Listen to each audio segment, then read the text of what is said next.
The second day of 37th National Geriatric Health Conference and Workshops in India, GSICON 2024, a gathering to explore the evolving fields of geriatrics. I request everyone to be seated. The scientific sessions will be happening in this hall, and today we also have oral paper presentations and e-posters, which will be held in the first floor. We'll be starting with an online session by Dr. P.S. Shankar, Patron GSI, chaired by Dr. Harish Kumar, past Secretary, APA Kerala, Senior Consultant Physician, IHM, Birmingham, SN Hospital, Kadapara. And it will also be chaired by Dr. A.K. Singh, Course Director, GSI version 4.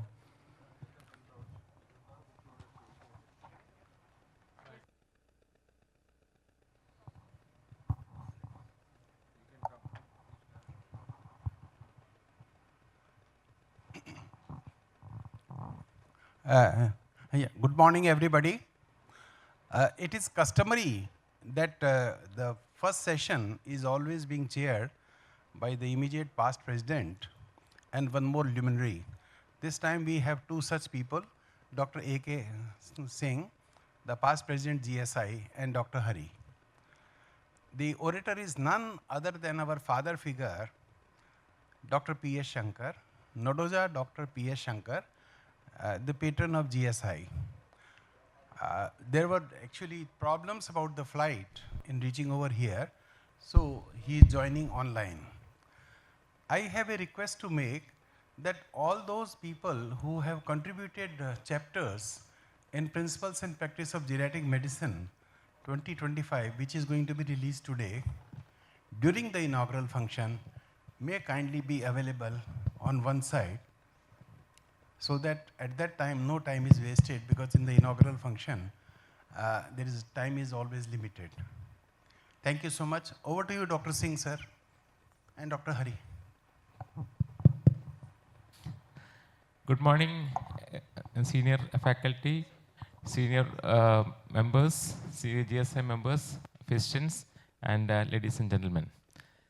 First session, Sri Professor P.S. Shankar. I am very fortunate to be Professor Shankar's student, my guru and mentor. And Professor P.S. Shankar was the first principal of MR Medical College, Gulbarga, and he was the principal of MR Medical College, Gulbarga, and HOD of medicine, then KBN Medical College.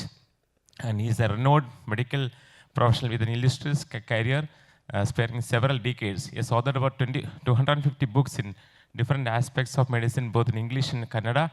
And he is a teacher for the past 61 years. And he has received numerous awards, honorary doctorate from multiple universities, prestigious awards such as B.C. Roy Award, won twice. And he is a fellow of the Academy of Medical Science, American College of Chest Physicians College. And beyond this academic career, is a known, kind-hearted nature, dedicated support to medical professionals and medical scholarship designed to support first-year MBBS students from economically disadvantaged background in Karnataka. And his contribution to medicine, education, community service has left an edible mark in this field, making him a beloved and respected figure in the medical community. Actually, Dr. P.S. Shankar sir, he is a patron of our society, and he does not need any introduction to any society or any stage in medical fraternity. He is so vast. And I just request to start his lecture.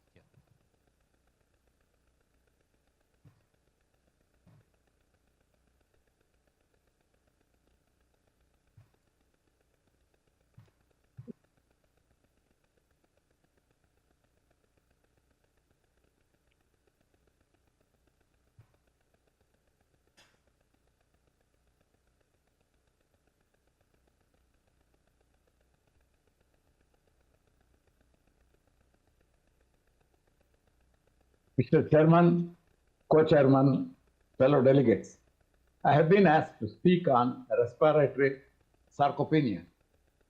Respiratory muscles, when we consider, they involve diaphragm, intercostal muscles, and other accessory respiratory support muscles. These muscles participate in the vital capacity of the respiratory in a coordinated manner.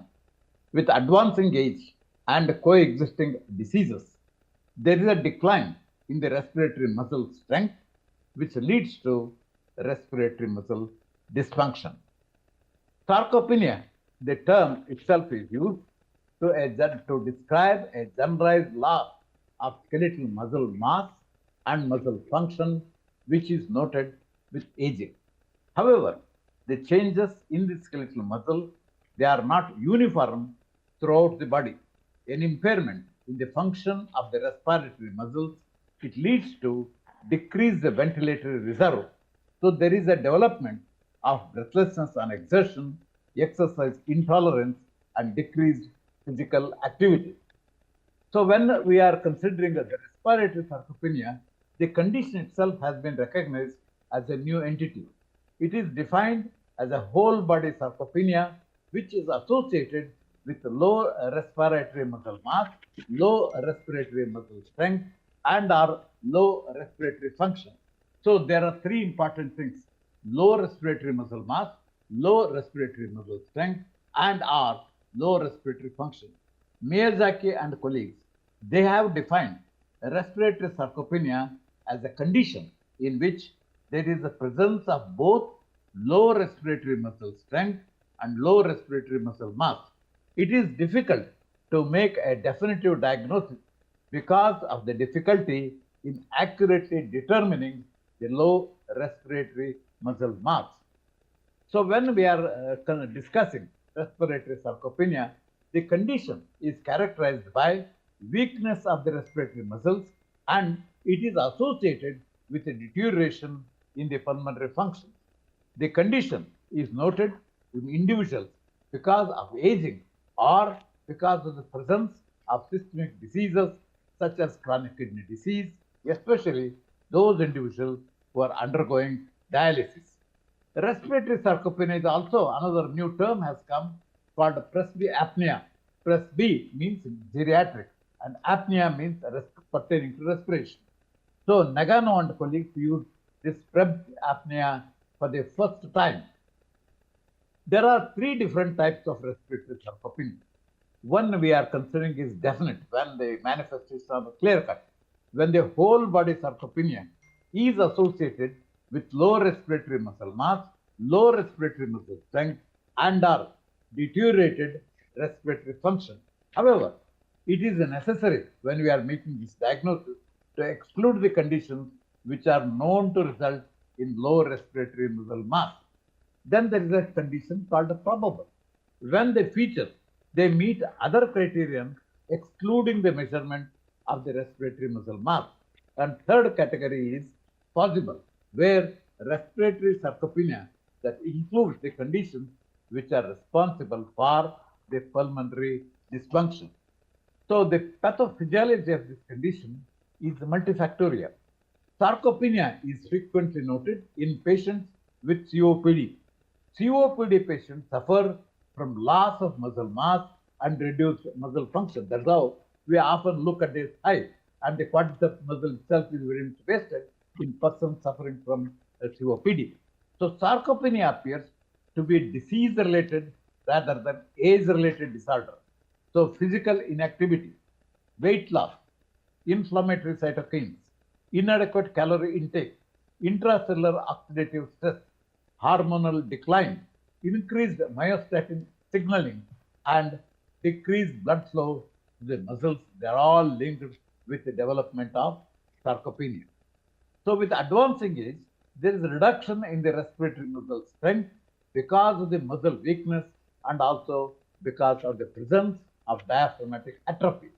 So there is a decrease in the cross-sectional area of the intercostal muscles, decrease the curvature of the diaphragm because of the structural changes in the thoracic wall. The diaphragm exhibits a decreased amplitude of its action potential. So how to assess this condition? Respiratory sarcopenia with functional disability is assessed by a modified Medical Research Council grade 2 or more, and it is referred to as a sarcopenic respiratory disability. Those with respiratory sarcopenia who are exhibiting any functional disability are all considered as at risk of sarcopenic respiratory disability. So the evaluation of this involves many things.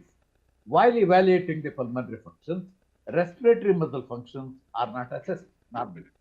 The muscle we don't do.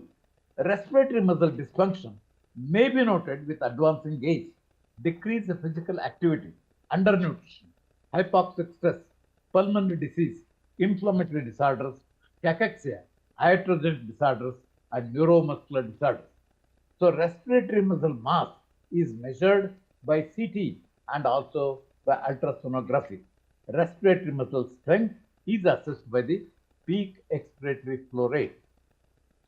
The peak expiratory flow rate is the maximum value of the expiratory flow rate performed at the maximal force, and that is 450 to 550 liters per minute for an adult male.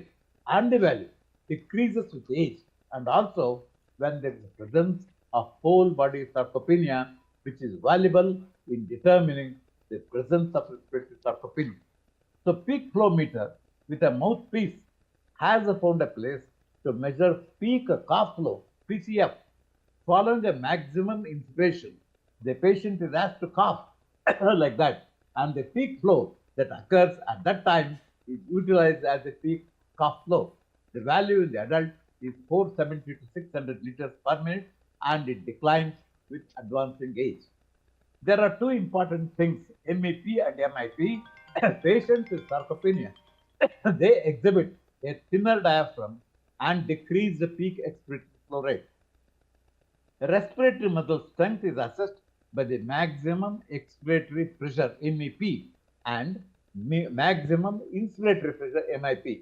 MEP is performed at the maximum expiratory effort at the end of total lung capacity TLC, and MIP is undertaken at the maximum inspiratory effort at residual volume. So here both the TLC and RV, they come together. The normal value for the adult of 65 years and above is 174 centimeters in MEP and 83 centimeters water in MIP. So there should be a fall in the MIP and MIP to consider the presence of respiratory muscle weakness. The percent maximum inspiratory pressure is significantly low in both respiratory muscle weakness and respiratory sarcopenic groups. So it appears that respiratory muscle weakness may be the precursor of sarcopenia. So MIP, the maximum intraoral pressure, it can measure both inspiratory and expiratory muscle strength. Japanese Association of Rehabilitation Nutrition, it has stressed the usefulness of MIP in determining the respiratory muscle strength, which itself reflects the presence of respiratory sarcopenia. So respiratory muscle mass, which is most important thing, is estimated by using ultrasonography and computed tomography. Respiratory muscle mass includes the diaphragm, the intercostal muscles, and the accessory muscles of respiration.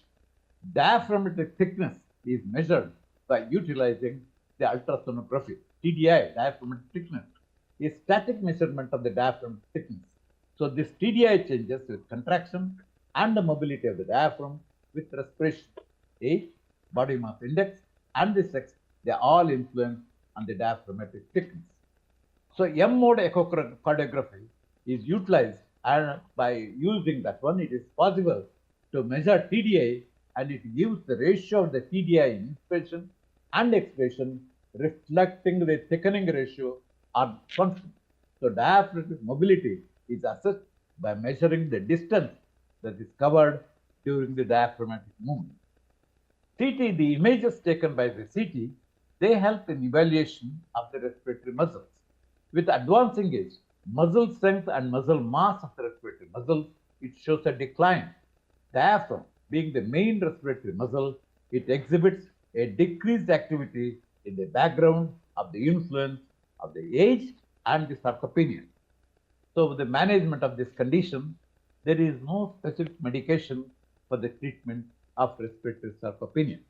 Exercise intervention, especially respiratory muscle training and the nutritional interventions, they may be effective in the management of the respiratory sarcopenia. So respiratory muscle training, it has an important role in the respiratory sarcopenia. There is improvement of the respiratory muscle strength and its function. Training of the whole body strength in individuals who are exhibiting whole body sarcopenia, they exhibit improvement in maximum expiratory flow and appendicular skeletal mass and also the hand grip strength. Nutritional supplements, particularly there, the skeletal mass improves with the nutritional supplementation. Nutrition improves the respiratory muscle strength and it also helps in prevention of whole body sarcopenia that includes respiratory sarcopenia also. So respiratory sarcopenia, it results in deterioration of the pulmonary function. There is decrease of physical activity and performance. The conditions make them more susceptible for the development of pneumonia, particularly in elderly, with its associated increased mortality. Diaphragmatic atrophy has adverse effects on the patients who are on ventilator. So the preventive intervention for respiratory sarcopenia are still unclear. We are not clear about that. In summary, since respiratory sarcopenia is part of generalized sarcopenia, the patients exhibit marked limitation in the daily activities of living. Thank you.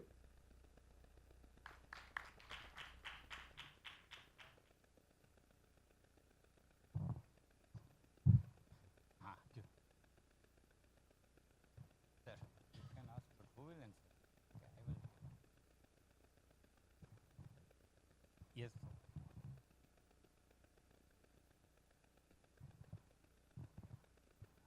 Please on the mic.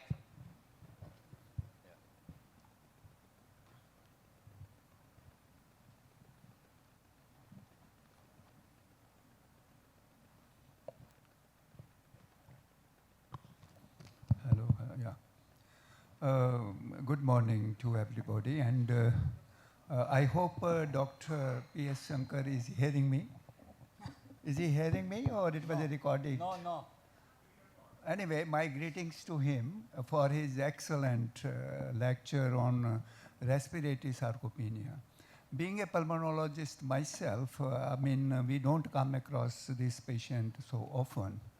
But yes, in recent days when my interest was in geriatric medicine, and we had seen one patient who was treated for myasthenia gravis and with no airflow limitation. Here, of course, they told that it is more common with the COPD, but here the airflow limitation was not there. And we really didn't know. We didn't stop the treatment of myasthenia gravis, but surely treated for sarcopenia. And to my surprise, his myasthenia therapy reduced to a greater extent. And now I really go back and think that that may be a case of respiratory sarcopenia rather than as we treated the case earlier with myasthenia gravis. Thank you very much, Professor Shankar. You are not hearing, but we salute you with your excellent oration of the lecture today. Thank you very much. Thank you, sir.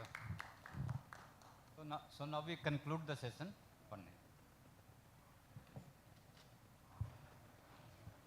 I request Dr. Sajesh Ashokan to receive the memento in behalf of Dr. P.S. Shankar.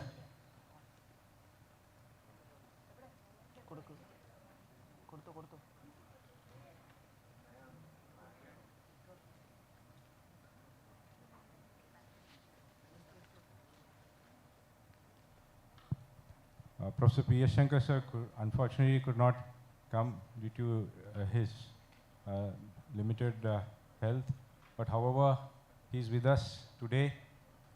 His blessings are with us, and we know that he has always encouraged us. Sir is being honored today also. There's an oration in his name also. I'm very happy because both for Harish and me, he has been a mentor. He has been our professor. So we are very happy to do this program for him and also to receive this memento award in his name. Thank you.